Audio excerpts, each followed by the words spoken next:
Welcome back to your favorite podcast, But Do You Have a Real Job? With your host, Mario Mitchell. It's me, Mario. All right, everybody, welcome back to the podcast, But Do You Have a Real Job? We are here with one of my favorite vocalists, and he's in a band called Emmure. We are here with Frankie Palmeri. How's it going, man? It's going okay. It's another day in paradise, I guess. Hell yeah. Where do you live at? Nowhere, actually. Currently, at this time, I'm actually stationed in Fort Worth, Texas, hanging out with a buddy of mine that I made recently. He's actually like a sports therapist and an MMA trainer. So I've been training a lot of mixed martial arts and weight training, but also he's like rehabilitating like a lot of like shoulder and back issues I've been having the past 2 years. So just doing like a full reconstruction, you know? That's cool, man. I was wondering what you were training for. So are you trying to fight in the MMA, or are you just trying to get your body back up to shape? Yeah, no, I have no interest in a fight career. I just really want to be in tip-top shape, you know? Getting older and taking better care of myself. Yeah. How old are you now? 34 this year. Oh, nice. I just hit the 30 mark in July, so that's cool. Nice, man.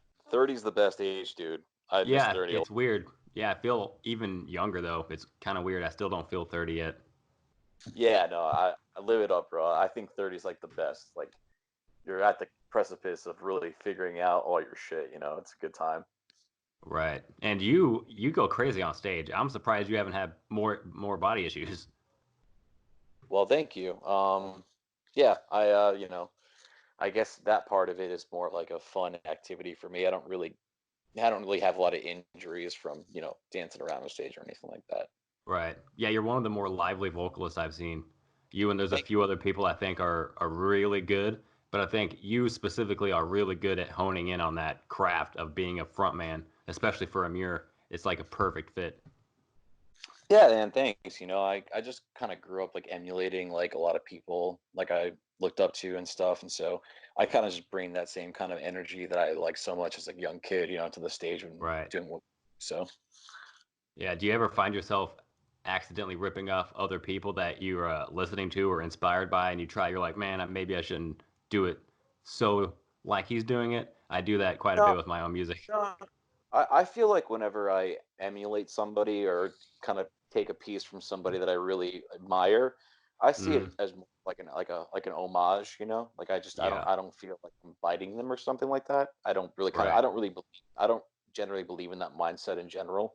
I think that everyone pulls inspirations from all kinds of places, so I'm not like shy about that or anything.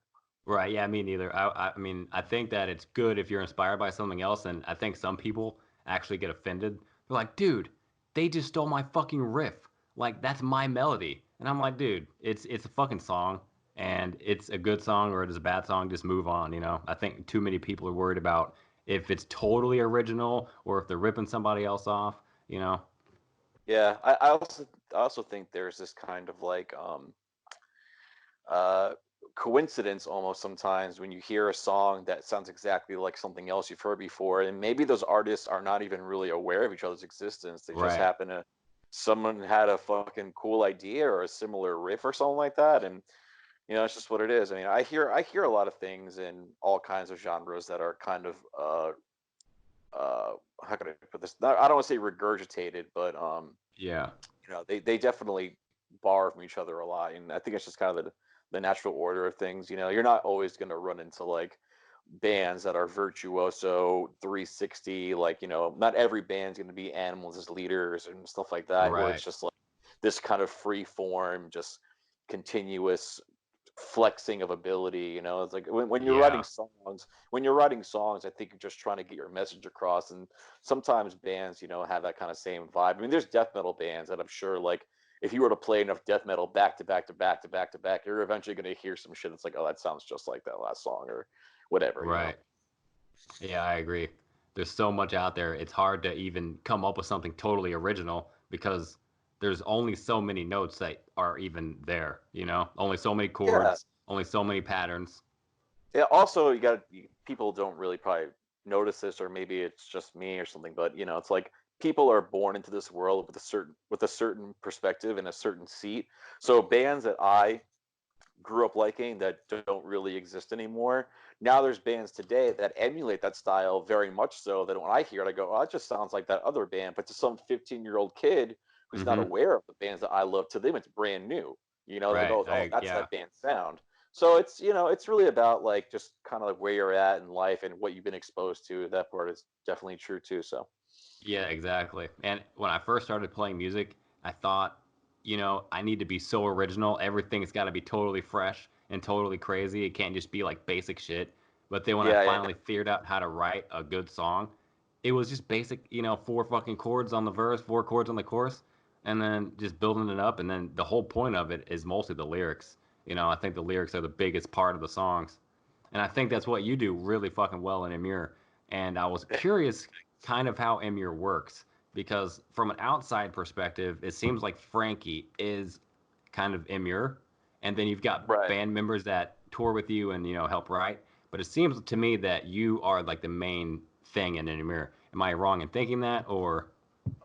I'm I've always been one of the stronger compasses of the band in terms of a vision, Mm-hmm. what I want the music to be like, what I gravitate towards.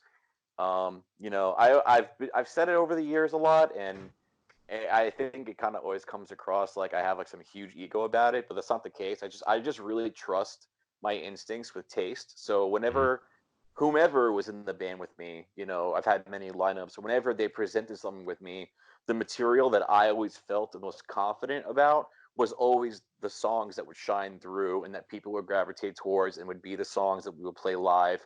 So in that sense, yes, I do have a very strong hand in that. But there's been so many people that have played a part in creating the sound and the tone and the vibe Mm-hmm. that I can't take full credit. But as far as what gets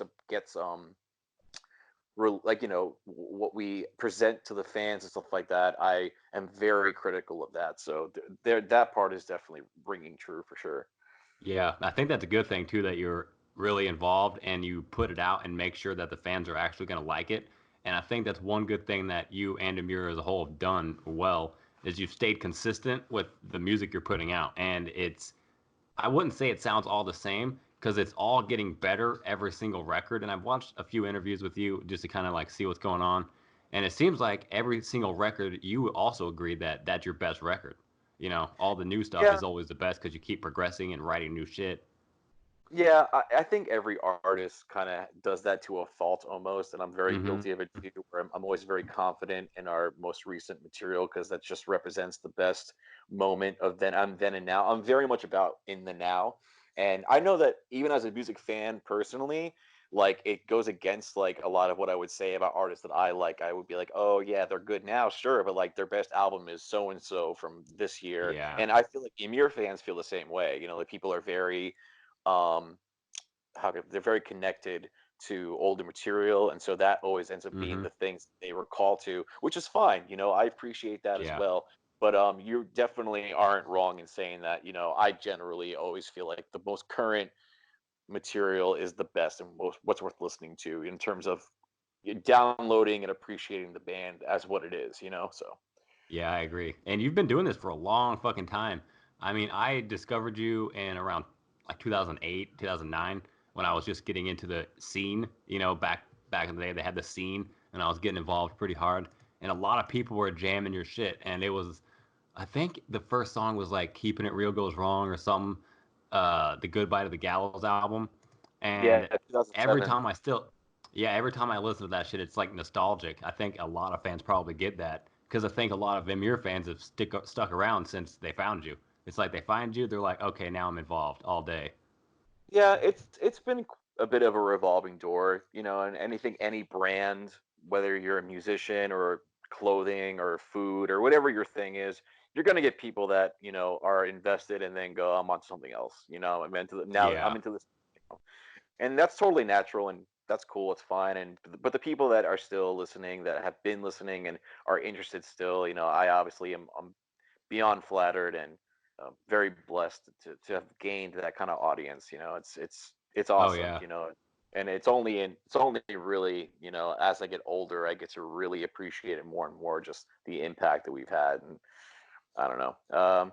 Yeah, you know, it's Yeah, cool. isn't that weird? Like, what? I guess you're 34 and you started in what 2003? I think that's when I read that Emmure had officially started.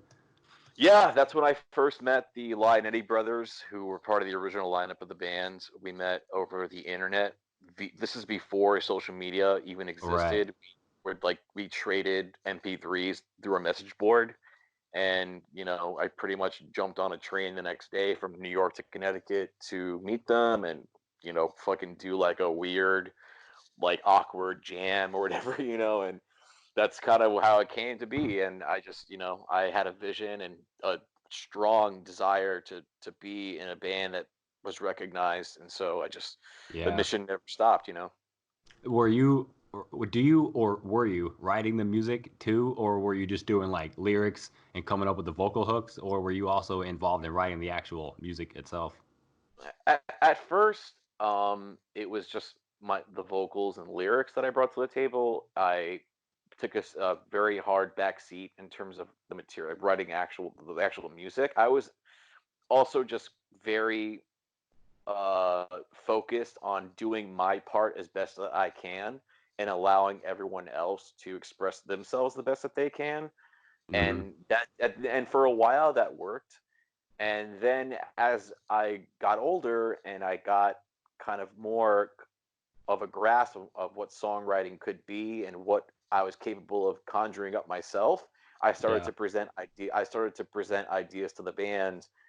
And at first they kind of were like very much like begrudgingly listening to me, but then the ideas that I had would work and would become like staple songs for the band, and so they started to kind of listen up more. But that's a whole other story of like my involvement in that sense. But that evolved over time. Like it wasn't Right. like I just started out being like this like confident dude who just knew what I wanted to hear and what I wanted to play. I just was like, I just want to be in a band. Like I don't care what the band Yeah. sounds like. You know what I mean? I just want to do something that I can put my energy inside of. And so that was kind of my MO at the time. Yeah, exactly. And I think a lot of people don't really understand that. They ask for advice, like, how do I get my band big, and how do I sound good? And it's like you got to sound like shit for a minute before you actually find what you're going to do. And you actually have to experiment with people or yourself even, especially now with fucking GarageBand and Pro Tools and everything is at your own fingertips. You can learn a lot, but I think cuz you started in 2003 and Yeah. Emure didn't really start taking off immediately. That's not how it works. You got to hone in your craft. You got to find the fans, and I don't think a lot of people really understand how much work it takes as a professional musician to actually get out there. Yeah. I mean, it's pretty much like 90% sacrifice, 10% reward kind of thing. You know, when you're starting Hmm. out, you constantly take risks and, you know, do whatever you can to play in front of people and get people to listen to your fucking shitty demos. And I mean, kids nowadays are so lucky because Oh yeah. we were like the last generation of like analog. Where like Hmm. we were doing everything to tape at first, and then we'd have to bring a tape somewhere to get it like digitized and then put on like it was crazy. Like the loopholes I remember now we'd have to go through to just even get like a song recorded, you know. Right. So you know, it's awesome that people just have like all these tools that they're, you know, at arm's length now. They can just do whatever they want, you know, in terms of creativity. And as long as you have the imagination at this point and you have a little bit of understanding, then you can really, the sky's the limit as far as I'm concerned in terms of what you want to create, you know. So it's a Oh great thing. yeah. And there's such a big niche out there for every little spot in the internet. Doesn't matter what you're putting out. There's always somebody out there. I was reading this article the other day. I can't remember who was even talking, but they were saying if you can find one single fan that loves your shit, you can find a million that will love it also. It's just a matter of doing it.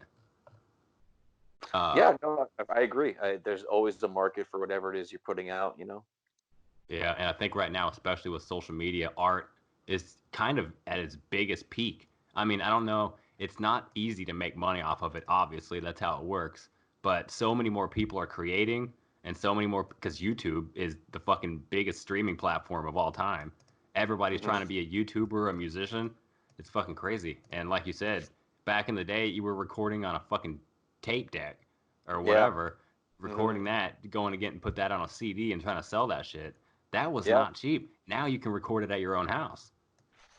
Yeah, no, it's awesome. I think it's pretty much incredible how far everything's come in just the past decade, even, just the advancements that people have made in the audio world. The fact that a kid who's like in high school can get a guitar and an interface and have like this incredible tone is like, it's fucking sick. Dude, Back in, blows my mind. that's not to date myself, but I say back in my day, like you had to like literally, hopefully you had money for an amp, for a good Mm-hmm. head, you know what I'm saying? Like, and hopefully you had good mics to get the right, frequencies from your amp, and you had the right studio. Like, it's crazy, Yeah. dude. And now it's just like you can just go straight fucking boop direct into your computer, and your guitar sounds like $1 million. So Right. It's it's literally it's insane. cool. It's cool. I think it's fucking awesome. Yeah, I love it. I love every second of it. But a lot of people, I think, also need to get a good fucking producer. Without my producer, I would not sound as good as I do. I think a lot of people are really good at it. I am not. I'm okay at writing demos, but I think a lot of people need to get themselves a producer. So I was kind of curious who you worked with on your new single, The Pig's Ear.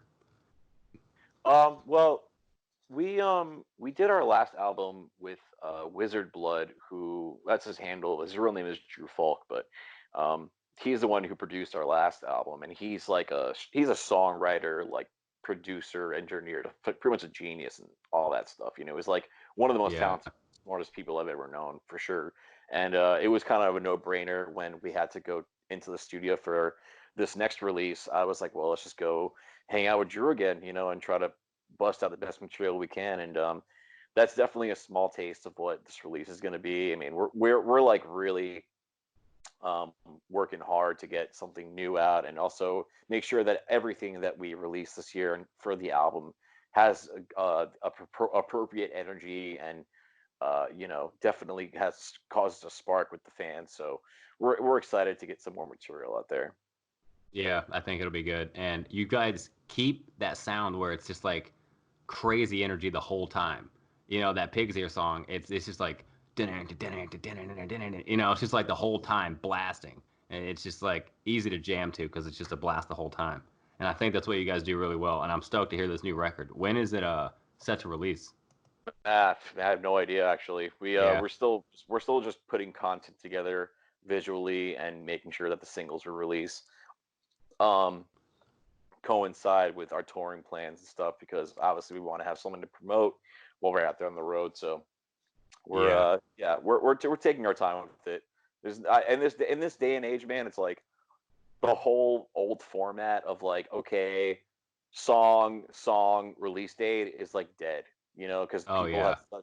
people have such low attention spans, and they are so eager to jump to the next thing and whatever that may be. And there's obviously so many bands that are aiming for, I don't know what you want to call it. I don't want to say the spot, but just a spot to get noticed, that, you're always Yeah. competing with everyone. So we're just trying to play the game smart and put content out as we feel confident about it. Right. So, I don't have a street date for you or even a time frame, but we will release the album this year. I just don't know when exactly. Right. That's cool that you guys got it going on though, because you have a brand new band. I mean, it's not brand new at this point, but it's kind of new in general. But how do you guys write songs now as a band? Do you come up with the ideas and then you send them over, say, "Yo, this is my idea." You guys all just kind of send ideas back and forth, and then you meet up. The best writing is when me and this someone else being Josh Travis, who is, as everyone I'm sure maybe is listening knows, is one of the best guitar players to ever be in the band and to ever even grace the genre, in my opinion. The guy's a straight up fucking monster and master Yeah. at what he does. So I let him like kind of like come through with things he really feels like is super powerful, and whatever his mood and vibe is. And then I try to somehow uh you know go in there and dissect it and make it work for what we do, because there's a lot of times where he'll write something that I'm like, this is incredible, but does this really match with what people would expect from us? How can we make this work for our sound? So I step in that sense, or I'll have just kind of like this lyric or kind of like a riff or something like that that I'll throw at him, and then he'll improve upon it. So it's we that back and forth and that sharing of ideas is what I think really brings out the best stuff. Not to sound like not that it's very profound or anything, but teamwork makes the dream work in that sense. So that's how I think is the best version of us writing this stuff, is me and Josh getting together and really meshing on things, which it's not Right. always that easy. Sometimes it's easy, sometimes it's a struggle, but Hmm. regardless, the work is getting done and we're making progress in some ways. So we only Yeah. hope that no matter what we think about it, we just hope that other people get a kick out of it. It's really it. Yeah. I think they definitely will. Yeah. What I listened to the Pig's intro or the Pig's ear, and there's an intro where it's like kind of sounds like a news clip, and they're like, this guy's got a low level job, he's not doing much in music, and then it goes to the wolf. Who comes up with those ideas? Because that sounds really cool, but like when I write songs, I would never think of putting that at the beginning, leading into it. So who comes up with Right. that kind of stuff? Well, I'm always kind of experiencing things, and when I experience something that affects me a certain way, I usually remember it like pretty much forever, and then I try to attach that to music that we're writing. So in that song in particular, the music had been written, and I was like, it's missing something to make this really pop off, to give it more personality. And so there was that CNN news clip that I found, and that specifically the phrasing that you hear in the song, I was like, wow, I'm like, this is sick. Like this Wow. could be something that really speaks to people, and there might be people who actually identify with this, which is the whole point of the song, is for it to be identifiable with whoever can relate in some So sense. that was on So an actual CNN broadcast, and you just yeah. took it. Dude, that's crazy. I thought it literally sounds like something that you would have come up with and had somebody do in the studio, and then it just sounds like you're referencing Wolf Blitzer or somebody. But it's crazy that that actually worked out like that. That sounds really sick, and it fits perfectly. Yeah, no, it's weird. It actually, when we were lining up the tracks and like kind of timing it to where like all the hits were correct and everything, it just kind of magically came together. So yeah, I've always tried to do that, and I didn't really have a chance until, well, that's not true. There's been numerous times I actually did that, but I'm always I'm always experiencing content like that I'm like, wow, that's impactful. That would be cool for a song or Oh yeah. something, so Yeah, because a lot of people can relate to that shit. I mean, just anybody doing anything that's not the mainstream get a job shit, that's what people are like. It's crazy. yeah. I thought it was a really appropriate soundbite for the song we were writing, so I'm definitely a fan of it as well. Yeah, I love it. I can't wait to hear that record. But Thank you. um, you guys started in 2003. When did you realize, holy shit, dude, I can't believe we're actually making it? Like people are starting to notice and we're actually taking off. Like how long did that take? I mean, we started to get like a little fan base around 2005. We were circulating demos uh, in basically our local scene to everyone we knew, and we just had like this kind of I don't know, tenacious energy about it that people really were listening hard to it. And this is also when MySpace was like kind of Oh yeah. booming. So we abused the fuck out of that as well, and would like send our music to everyone in the world. And just like on all fronts, we were just like promoting nonstop, pretty much. Me and my old guitar player, respectively Jesse Keytype, we would spend many, many nights just going to shows and just standing outside and being like, take this, take this, take this, take this, to anyone that came Yeah, by, and one of your and songs actually is funny. I was actually going to mention that, and you're literally speaking about it, and it's called "Like La Mata." I think I'm pronouncing yeah, that correctly. mhm, yeah, One of your literal lines is passing flyers when it's 20 degrees to promote my uh-huh, show. Like that's hmm fucking crazy. That's what you were doing. yeah, I mean, for sure. I mean, again, that time, like the internet was not the internet, but just how bands were promoting themselves. It still was at this like grassroots kind of like DIY kind of thing, or it's like the DIY attitude was that you had to be out there promoting like nonstop, and so we just took that on full blast. I mean, So yeah, it was again. I feel like we were the kind of the last generation of that. I mean, I know there's people out there promoting their shows, and I see people standing outside of shows with little cards promoting stuff. And so I know it happens, but you know, it's super less common in my eyes to see like a bunch of young kids outside of a show with CDs being like, "Please check us out," you know. And every once in a while there is one, and I'm always, you know, I'm always so interested to hear what they're passing out. And sometimes it's good, sometimes it's, you know, a work in progress. But Yeah. you know, so again, back to your question, it was around 2005 that people started to kind of like show up to our shows, and we would like sell out these tiny clubs, and we would headline over bands and stuff like that. And we still didn't really have a chance to like get a record deal or anything, and until probably a year later, you know, it was until 2006 we actually got a offer from Victory Records. But that didn't even really happen until we first got an offer from an indie label in California. But that's a whole other kind of story to tell. But yeah, go into it. Let's hear it. well, I mean, we did. You know, Victory Records was the label that really put us on the map. You know, yeah. But before that deal came into play, we had gotten an offer from an indie label in California called The City Is Burning, and they had like Stick to Your Guns and some other I think Elijah or we had a bunch of bands that were like popping off in the West Coast that were doing really well, and we were the first East Coast band they had ever even attempted to like look at. You know, we had a buzz going and stuff, and the owner Josh at the time, the label is very much defunct now, but he paid for us he wired us money to be able to drive our van to California to sign over our EP to the label, and also at the same time play our first batch of California shows. We had a fan base there, but we had never been there before. And it just so happens that during that time that he sent us the money and all this stuff was coming together, Tony Brummel, CEO of Victory Records, emailed us and said, "I want you guys to come showcase for me in Chicago." It was literally in the span of like 72 hours all this happened.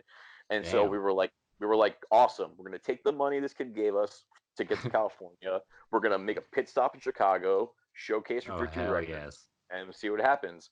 And we parked our van at like a Burger King parking lot or something like that, and slept in Chicago that night. Woke up early, got to their Victory Records like headquarters or wherever they did rehearsals at. I forget where the building it is, but played for like literally like 6 random people we've never met before, who were like, I guess the Tony Brummel was one of those people, and like, you know, other people from the label. And we played our little 15-minute set, sweating, and we just kind of sat there, and Tony came out to us and shook our hand and said, "All right, man, well, you know, we'll be in touch. We'll let you know what we think."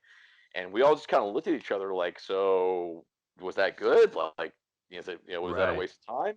And then fast forward, literally probably 5 minutes later, and they all came rushing back in like, "We're going to send you a deal. You know, we want to sign you guys." And that really was such a game changer. We all were emotional. We all were just so ecstatic that we finally got some recognition, because before that, you know, we were touring DIY and out there literally hustling so hard, and no label would fuck with us. Prosthetic Records, Metal Blade, I mean, you name it, Ferret Records, no one wanted to touch it. You know, they would kind of like to put the carrot in front of our face and go, "So you guys want to be in a band? Like, you want to tour? Like, that's what you want to do?" And then they would just be like, "Yeah, you know, we're not going to pick it up." And then just so happens, like, you know, we got some cash, you know, floated to us, and we were able to use that to get ourselves Chicago. And you know, the rest, I guess, is kind of history or whatever. But yeah, that's how that all panned out. That's fucking insane, and it sounds like it worked out really well. I mean, because they put you on the map real quick, and you guys have been on the map ever since. Yeah, people, you know, obviously talk a lot of shit about Victory Records, and I mean, I have kind of my own little beef with them or whatever, but not that, like, I still very much appreciate, you know, what they did for us and what they offered us. They were, I'm not sure what their kind of like thing is now. I think last time I checked, Tony actually sold the entire catalog to Sony. God damn. So all that stuff is out of the window in terms of, I don't think Victory signs bands anymore. But when they were signing bands, they had like probably some of the best street promotion like of any indie label. Oh And they yeah. were like, they were like a powerhouse, for a long time. And so they just were so good at taking a band, putting it out there, and hopefully it works. A lot of bands got signed to Victory Records that got the same kind of like attention and press and all the things that they were really good at, but they just didn't have, I guess, the right material or content to really get the band to that next level. And our grassroots fan base and internet presence, and the fact that Victory Records was able to uh, give us the opportunity to make records that sounded great, and work with great people, and all those doors opened up because of that. So we're it's like part luck and part them busting their ass, so Right. yeah. At least it worked out. That's fucking awesome. Because a lot of people, it's never gonna work out. But I think one good thing is you guys actually have a unique sound, and it's not so unique that it sounds like shit. It's unique in the point where it actually sounds fucking great, and your vocals really make it stick out. You can't find another vocalist in the metal industry, at least in my opinion, that I've been able to find that even touches what you're doing. You've got your own thing going on. I'm very flattered, man. Thank you. What was I gonna say? Oh yeah, about the label, because you were saying, you're not on Victory Records anymore. You're on Sharp Tone. Yeah. How does that work? Because you said Victory sold, the catalog to Sony. Yeah, we were signed to Victory Records for a 4-record deal, and then it was so successful that they signed us again for 1, and then that record they were like, okay, that was cool, let's do 1 more. And they wrote some pretty big checks to get us through the door, and us like signed on to the label again. So we did end up doing 5 records with Victory Records, and there were other labels that were kind of chewing on our ear to get us to sign, that we just kind of like always turned down, because they're like, look, we got a thing going with this Victory team. Mm-hmm. It's been working out so far, we're just going to stay here, and obviously the checks are coming through, so we're not mad that we're signing on again. But when it came time to teaming with Sharptone, they were just kind of like the next in line in terms of people who had the most interest. So that's kind of where I gravitated towards. Where we just were like, all right, well, if this is the team that really wants to spend the time to keep this project alive, then let's go for that. But I don't know if that clears things up for you in terms of what that means. So pretty much, like, again, like I said, like all the old content that was on Victory Records, I think now actually belongs to Sony or whatever's going on with Right. that. So how does that work? Like, do they still pay you the royalties from that catalog, or do they just own it, or how does that work? Yeah, I mean, I get little ASCAP checks here and there, And from Sharptone doesn't own any of that. They own the new stuff, technically, yeah, not like own, but correct. yeah. Okay, cool. I always wondered because you go from label to label. A lot of bands, they jump around. That's the way it goes.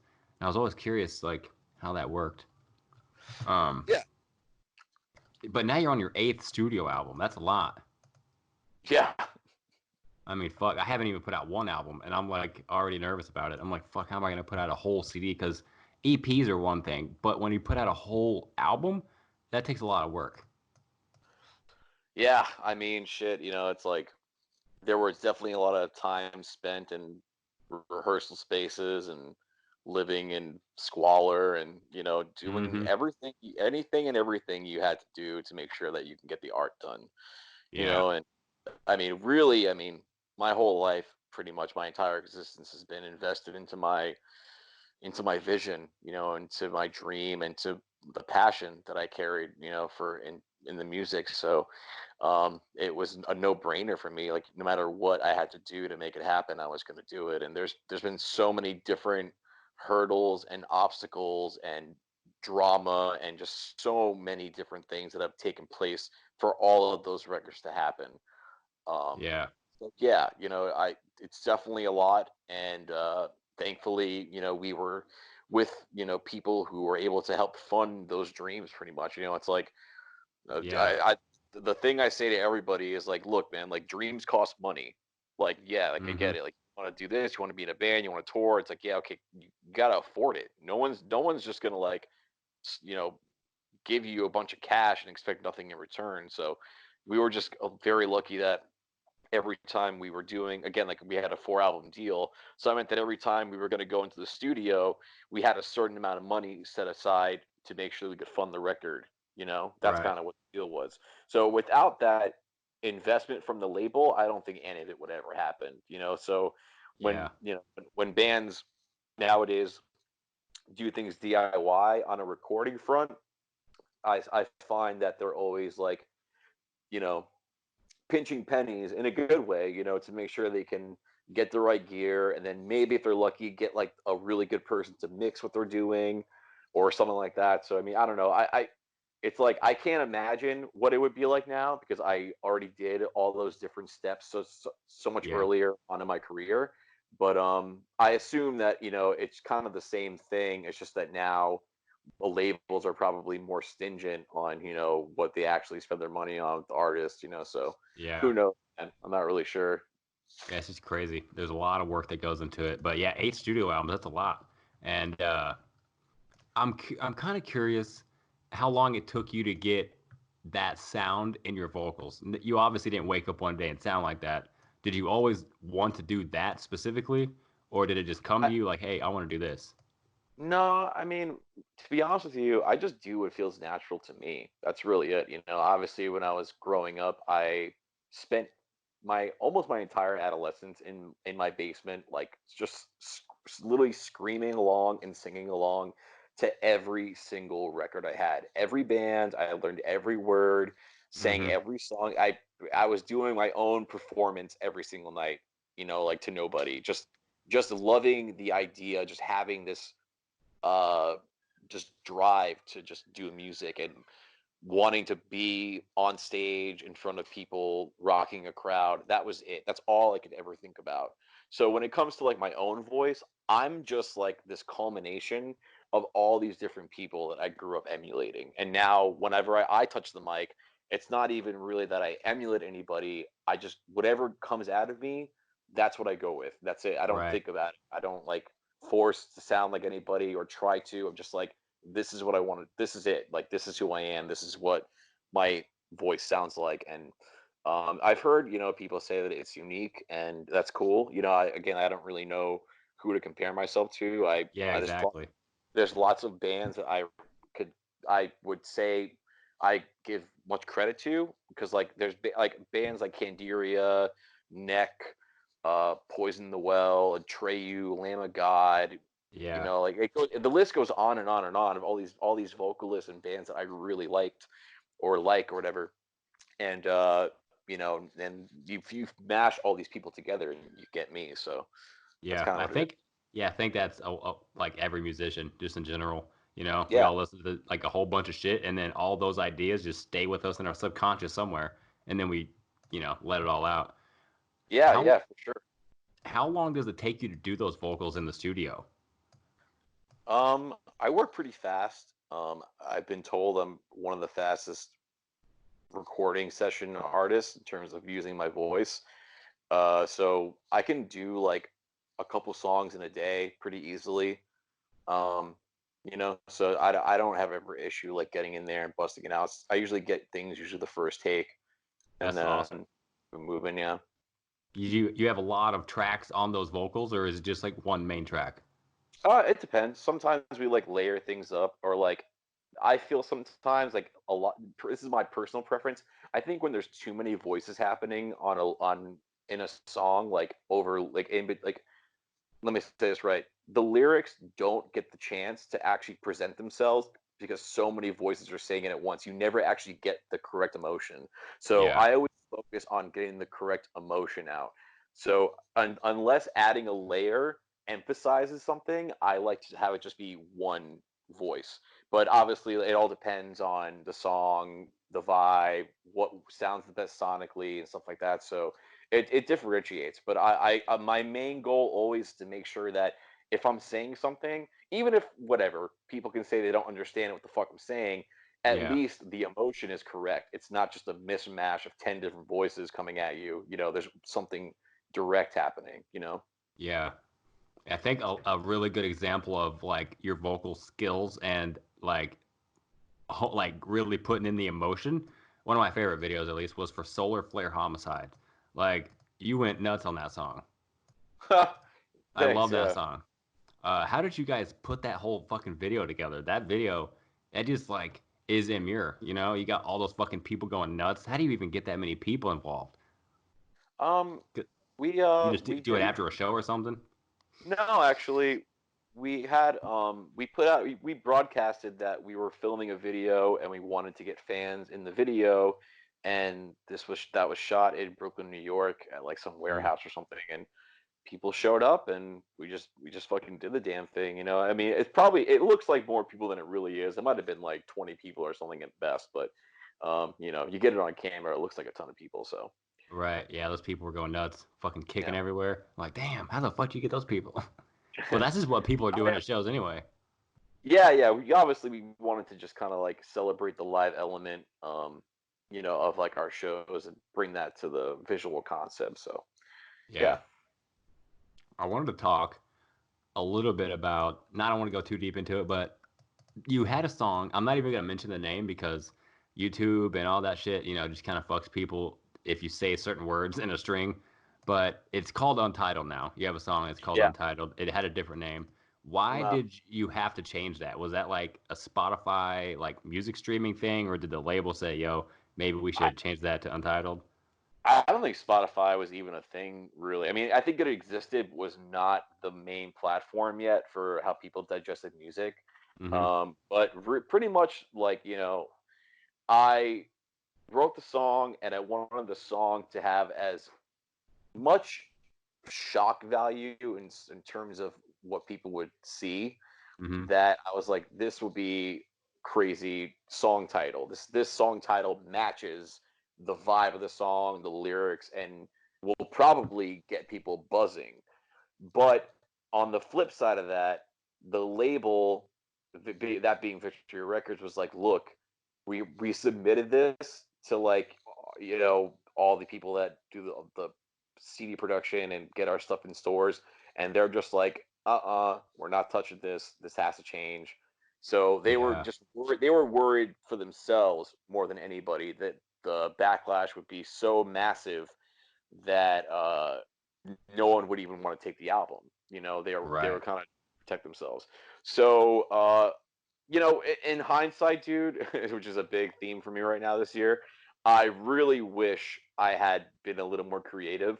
I've had looking back, I'm like, fuck, I have so many good ideas now. I could have called the song so many cool things, but I was so vexed in like my, I don't know, like it was on my conviction to get the song to be what I wanted to be, that if it wasn't what I wanted it to be, then it was nothing. You know, and Yeah. that to me, I consider to be one of my bigger creative mistakes, that I just should have thought a little harder about it rather than just being like, all right, well then the song has no title then. And they were fine Right. with that. Like, okay, that's what it is now, you know? Which I don't know, maybe that adds a little bit more mystique to it, because obviously people always reference that. So Yeah. I guess in Yeah, I think some way, it actually, yeah, I think you did a good job at doing that. I mean, obviously, like you said, you have hindsight now, and it's like, oh, maybe I should have done something different. But, you know, I think it actually did what it needed to do at the time, especially. yeah. I mean, I still think that song is like one of the heaviest songs that we've ever done. You know, it's just a Dude, yeah, it really fucking song. is. It Um, goes hard, and it's got a really strong message to it. I was yeah, watching one of your other interviews about, you know, you were talking about it, and it really shows like a strong message. And I was kind of wondering where that clip came from in the beginning. I know we just talked about a fucking clip earlier. I guess you yeah, had done the same thing where you just kind of found a clip and said, dude, this would fit perfectly here.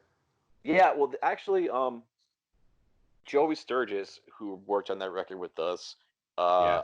I basically told him like, hey man, this is what I want. I want this to be like almost uncomfortable. Like, just find some shit that's uncomfortable to hear, like some emotional Mm-hmm. phone calls, like just get some shit. And he was like, all right, I'm on it.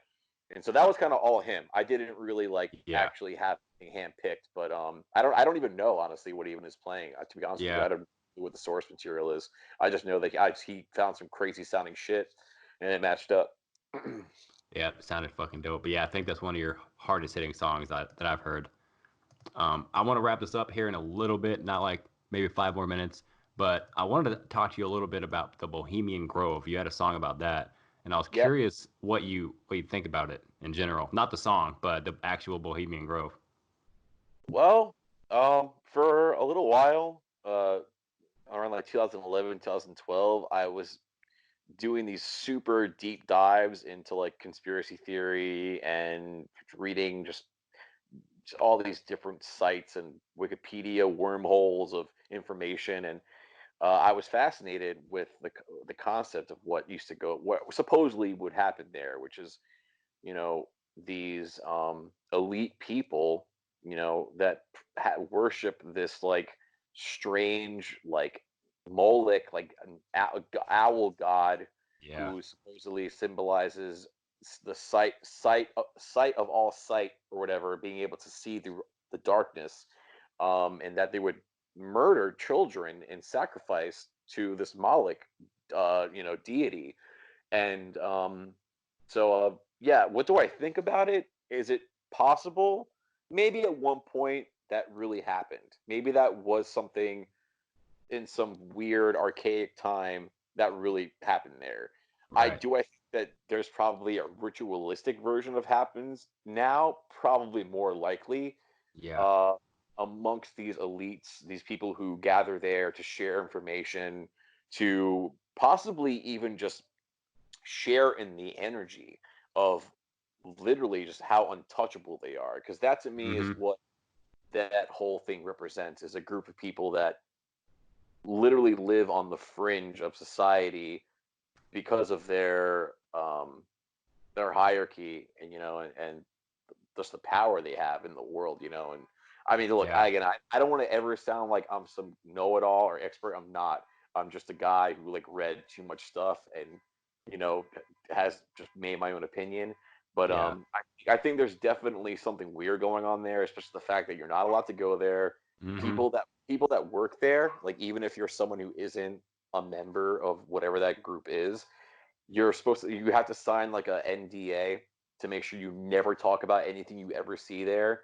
And so Yeah. it's like that's not normal. It's like it's No. not just like just a getaway. It's obviously there's something either dark or something very secretive they don't want other people to know about Right. um taking place. I actually no I know you're running out of time here, but I actually have a buddy who has worked there, and Really.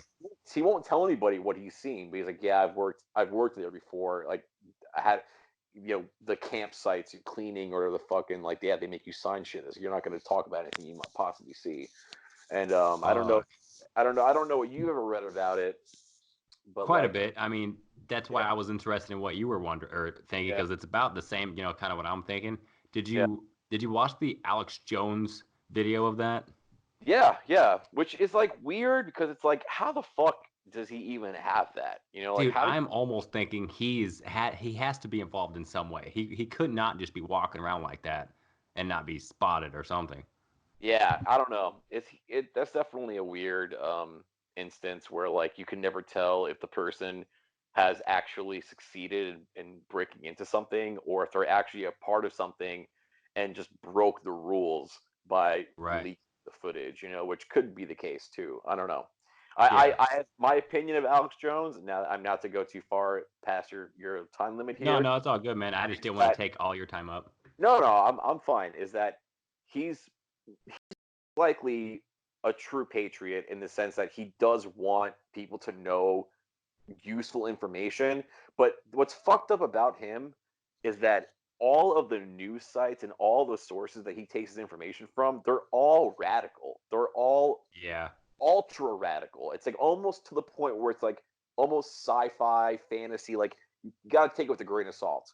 Yep. So I think that he found his niche in being able to be that guy who takes all this alternative shit and makes it like a focal point.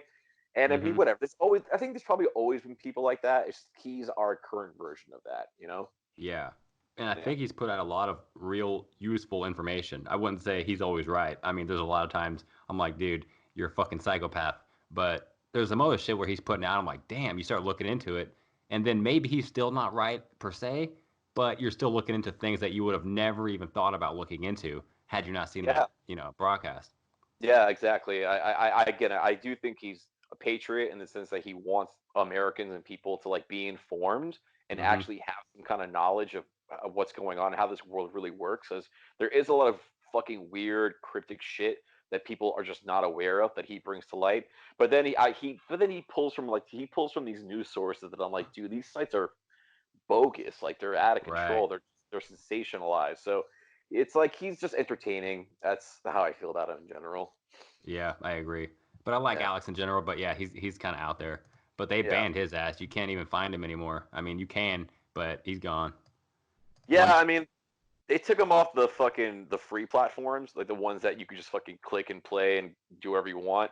I mean, and it's like I don't know if that really hurt him per se, because I think all that really did was take his audience and drive them even further to just his direct site. Oh yeah. You know?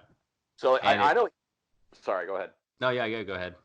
I was gonna say, like, even myself, who like I used to watch him on YouTube and stuff like that. So I'm like, fuck it. Now I like find a loophole and I go to like some other site to like find streams of his podcast now, because like I'm gonna get it. Like it's not gonna keep me from wanting to listen to him. So I don't Right. know if that really in the long term like really did anything to hurt him. Obviously, I think he probably always wants to have as many eyes on his product as possible because that's how he makes a living. But in Yeah. terms of any message he has, I don't think that'll ever go away. I think he'll always be a figure in media as long as he has a pretty much a pulse in his chest, you know.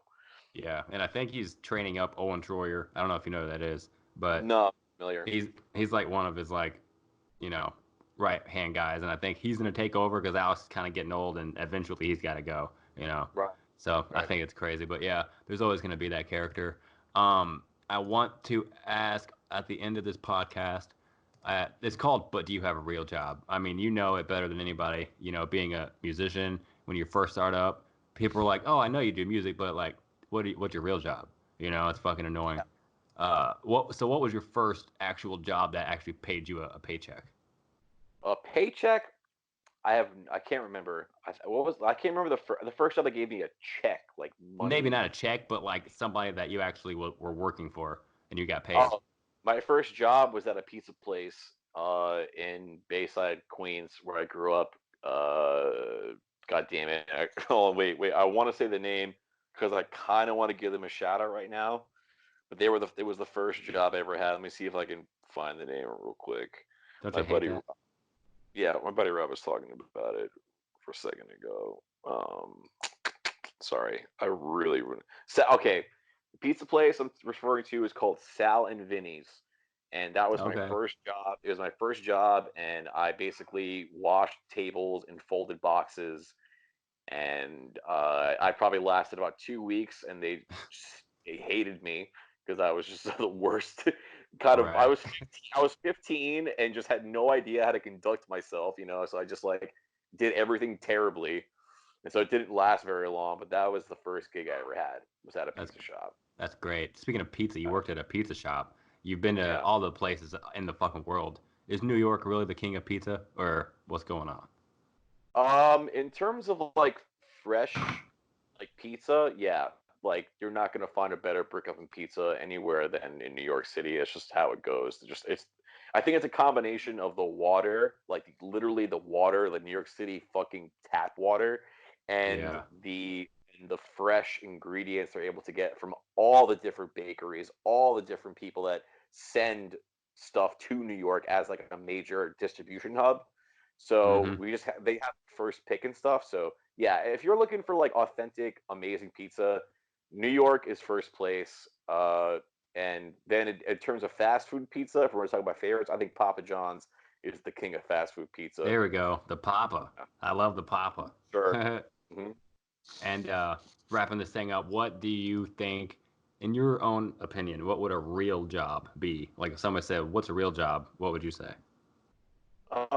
One that is useful to somebody else, like a skill, like even if like whatever that is, plumber, something that people like actually need other people's help to do. You know, whether it's electrician, plumber, heat installation person, like that's a job. You know what I'm saying? Like, I don't know. Mm-hmm. That's what I consider a job. But I mean, whatever. As long as you're making a living or you can get by on what you're doing, then who really cares what your title is? You know. But I think the most useful thing a person can do, and this is this is just a piece of wisdom I've gathered, is that like learn a trade, start in your 20s, play guitar, do that shit, like do all the fun shit, get laid, all the fucking cool shit that comes with being in your youth, but take it fucking serious when I say you will do yourself a huge favor by learning a fucking skill, something that other people will value, and that could be anything, it could be iron or whatever, just do something,